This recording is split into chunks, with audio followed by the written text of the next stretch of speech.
नमस्कार दोस्तों, आपके मेरे YouTube channel Harbola sir Saraswati tutorial में स्वागत है। दोस्तों, आज हम पल्लवों के राजनीतिक एवं सांस्कृतिक इतिहास पर चर्चा करने जा रहे हैं।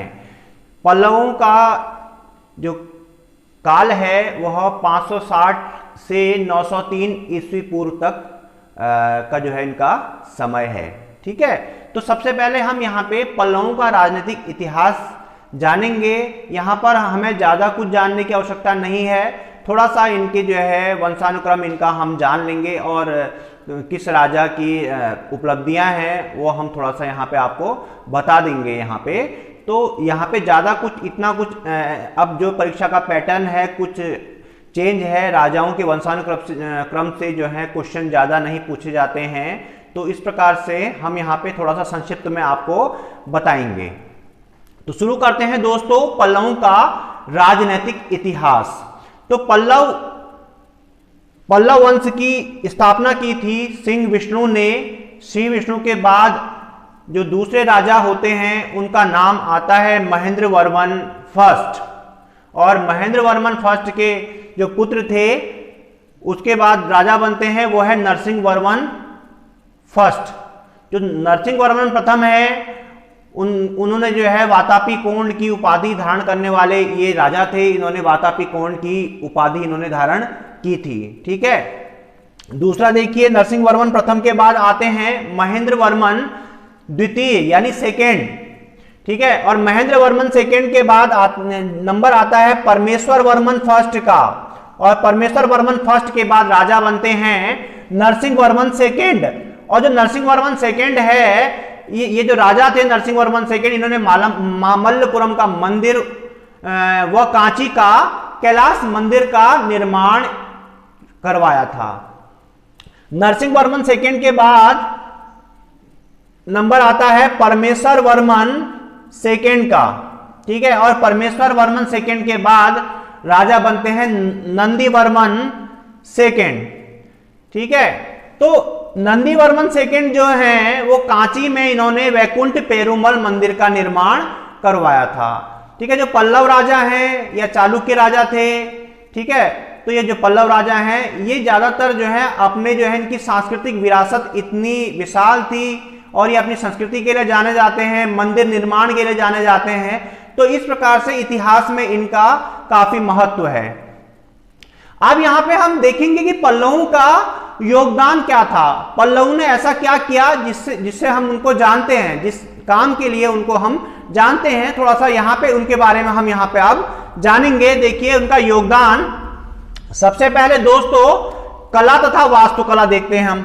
कला तथा वास्तुकला, तो मंदिर निर्माण में विशेष रूप से पल्लवों के समय जो था द्रविड़ शैलियां हमने आपको बताई थी। Nagara style of architecture, Dravida style of architecture and the amalgamation of the two style of architecture is the Besara style of architecture. So यहां पे देखेंगे हम जो द्रविड़ा शैली के विकास के यहाँ पे इन्होंने क्या किया था, चार चरण जो है इन्होंने जो है चार चरण में हम इनके योगदान को जानते हैं। तो पहला चरण में देखिए, पहले उसमें देखिए कि महेंद्र वर्मन शैली को हम लेते हैं। इस शैली पर गुफा शैली का प्रभाव मिलता है, यानी गुफा शैली के रूप में भी ये जाना जाता है। ठीक है, तो इसके जो उदाहरण होते हैं, शिलाकृत जो मंदिर है, मकोड़ा मंदिर तथा डंडावल्ली का अनंतेश्वर मंदिर जो गुंटूर जिले में आपके पड़ता है। तो ये गुफा शैली का प्रभाव इन मंदिरों पर जो महेंद्र वर्मन शैली है इस पर दिखाई देता है।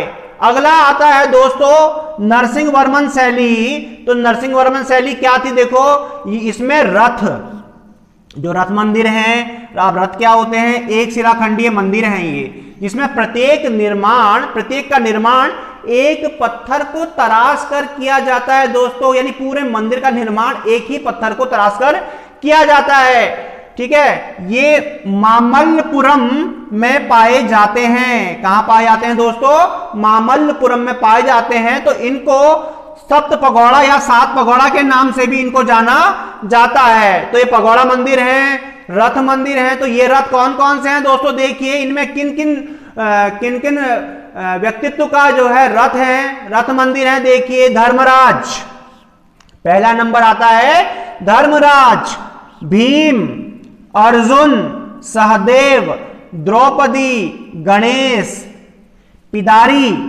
तथा वालयन कुट्टिया। ठीक है, तो इस प्रकार से ये जो है 7 पगोड़ा के नाम से ये मंदिर प्रसिद्ध हैं। अगली जो शैली आती है दोस्तों वो है राजसिंह शैली। यहां पे ध्यान दीजिएगा, मेरे वीडियो को ध्यान से देखिएगा, शुरू से लेकर अंत तक बिल्कुल ध्यान से मेरे वीडियो को देखिएगा एकदम। ठीक है, तो इस शैली के 5 उदाहरण हैं। अब ये 5 उदाहरण कौन कौन से हैं देखिए दोस्तों, 3 महाबलीपुरम में मिलते हैं। और वो 3 मंदिर कौन कौन से हैं, एक तट मंदिर है, दूसरा ईश्वर मंदिर है और तीसरा मुकुंद मंदिर है।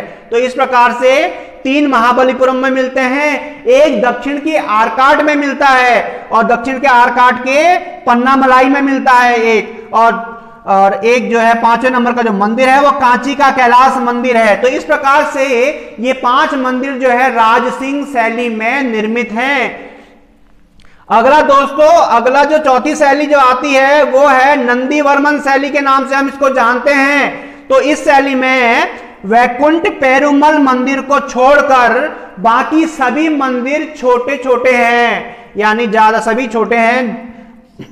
और यहां पर एक बात आपको ये जाननी पड़ेगी कि ये जो मंदिर हैं ये ज्यादा अलंकृत हैं, ज्यादा शोभायमान हैं। ठीक है, तथा चोलकालीन मंदिरों से इनकी साम्यता है, यानी चोलकालीन मंदिर से ये साम्यता रखते हैं। इसका सबसे अच्छा उदाहरण कांची का मुक्तेश्वर तथा मतंगेश्वर मंदिर है। कांची का मुक्तेश्वर मंदिर और मतंगेश्वर मंदिर इसके उदाहरण हैं। पल्लवों ने दक्षिण में मूर्तिकला के विकास में भी योगदान दिया, यानी ये मूर्तिकला के में भी इनका रुझान था, ये मूर्तिकला भी में भी इनका रुझान था, पसंद करते थे। ठीक है, तो पल्लव मूर्तिकला आमतौर पर बुद्ध विचार से प्रभावित थी, यानी बुद्ध का, बौद्ध दर्शन का या बौद्ध दर्शन का उसमें क्या होगा, प्रभाव होगा उनकी मूर्तियों में। इसका सर्वोत्तम उदाहरण क्या मिलता है हमको, महाबलीपुरम का गंगावतरण जो मूर्ति है और अर्जुन की तपस्यारथ मूर्ति, इसका जो पल्लवकालीन मूर्ति कला है इसका जो है सर्वोत्तम उदाहरण गंगावतरण व अर्जुन की तपस्यारथ जो मूर्ति है वो है। अब देखिए दोस्तों, धर्म पे अब हम आते हैं। धर्म क्या था उनका, पल्लव रूढ़िवादी हिंदू थे। कैसे हिंदू थे, पल्लव रूढ़िवादी हिंदू थे, कट्टर हिंदू थे। इनका जो प्रसय काल की सुधारवादी परंपरा के लिए उत्तरदायी था। ठीक है, मुख्यतः पल्लव राजा शैव थे, किंतु श्री विष्णु और नंदीवर्मन वैष्णव थे। ठीक है, यहां पे देखिए जितने भी पल्लव राजा है, अगर क्वेश्चन पूछा जाता है पल्लव जो राजा हैं वह किस धर्म के अनुयायी थे, तो वहां पे आप शैव लिखेंगे या शैव को आप जो है बहुविकल्पी में टिक करेंगे। अगर ये पूछा जाता है कि सिंह विष्णु या नंदीवर्मन किस देवता को मानने वाले हैं, तो वहां पे आप विष्णु को आप जो है टिक करेंगे। ठीक है, तो इस तरह से क्वेश्चन बन सकता है धर्म से।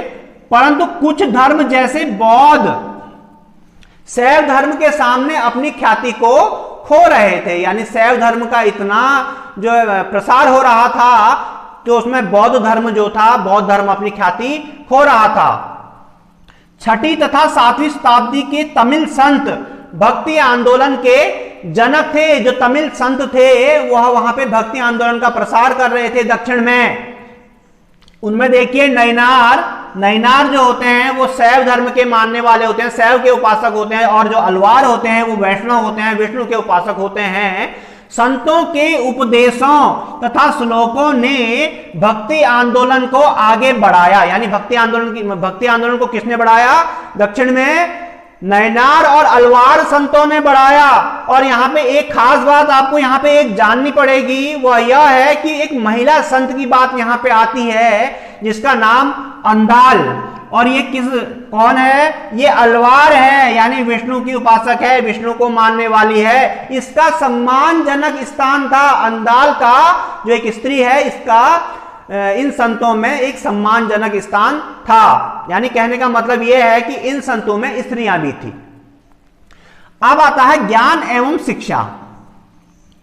ज्ञान और शिक्षा में देखिए, प्रारंभिक दिनों में शिक्षा पर जैन तथा बौद्धों का प्रभाव था। जो शिक्षा के केंद्र थे, शिक्षा प्रणाली थी, उसमें बौद्ध शिक्षा केंद्र और जैन शिक्षा केंद्र दोनों का बड़ा प्रभाव था। तो जैन संस्थाएं कहां पे थी? ये देखिए, जैन संस्थाएं मदुरै में थी तथा कांची में स्थित थी जैन संस्थाएं। ठीक है, परंतु जो ब्राह्मणवादी संस्थाओं ने क्या किया था, ने इन्हें दबा दिया था। यानी जो ब्राह्मणवादी संस्थाएं थी, ब्राह्मण जो शिक्षा के केंद्र थे, उन्होंने क्या किया? इन पे अपना प्रभुत्व कायम कर लिया। 8वीं सदी में मठ लोकप्रिय हो गए, यानी मठ भी एक संस्था बन गए, शिक्षा के केंद्र बन गए। तो मठ एक बहुउपयोगी संस्था थे, यानी मठ जो थे उनसे बहुत सारे काम लिए जाते थे। तो जिनका उपयोग शिक्षा के साथ साथ, अब शिक्षा के साथ साथ कहां कहां इनका उपयोग होता है? आराम गृह के लिए इनका उपयोग होता है। ठीक है, भोजन घर के लिए उपयोग होता है, यानी यहां पे भोजन भी कराया जाता है। ठीक है, तो इस प्रकार से जो ये मठ थे उस समय काफी लोकप्रिय 8वीं सदी में हो गए थे। इन सभी संस्थाओं में शिक्षा का जो माध्यम था वह संस्कृत था। यहां पे ध्यान रखिएगा, पल्लवों की जो राजकीय भाषा है वह संस्कृत थी। पल्लवों की राजकीय भाषा क्या थी दोस्तों? पल्लवों की राजकीय भाषा संस्कृत थी। याद कर लीजिए, शिक्षा का माध्यम क्या था? संस्कृत था। अब आता है साहित्य। देखिए, साहित्य में किरात अर्जुनियम तथा 10 कुमार चरित्रम। अब ये किरात अर्जुनियम है, इनके लेखक भारवी थे, और जो 10 कुमार चरित्रम थे इनके दंडी थे। और इनका जिक्र क्यों किया जा रहा है दोस्तों? क्योंकि ये पल्लव दरबार में रहते थे, यानी पल्लवों के दरबार में इनको प्रशय मिला था। बराहमिहिर जो थे वैज्ञानिक कार्य इनका था, तथा कालिदास की जो कविता थी पल्लव राज्य में काफी प्रचलित थी। किनकी? बराहमिहिर के जो वैज्ञानिक कार्य तथा कालिदास की कविताएं पल्लव काल में काफी प्रचलित थी। अधिकांश राजा विद्वान थे। यहां पे दोस्तों राजा भी बिल्कुल कम नहीं थे किसी से, वो भी काफी विद्वान थे, काफी कुशल थे। ठीक है, उनमें जो राजाओं में महेंद्र वर्मन फर्स्ट हैं, इन्होंने मत विलास प्रहसन की रचना की थी। अब क्वेश्चन इससे भी बनता है कि मत विलास प्रहसन की रचना किसने की थी?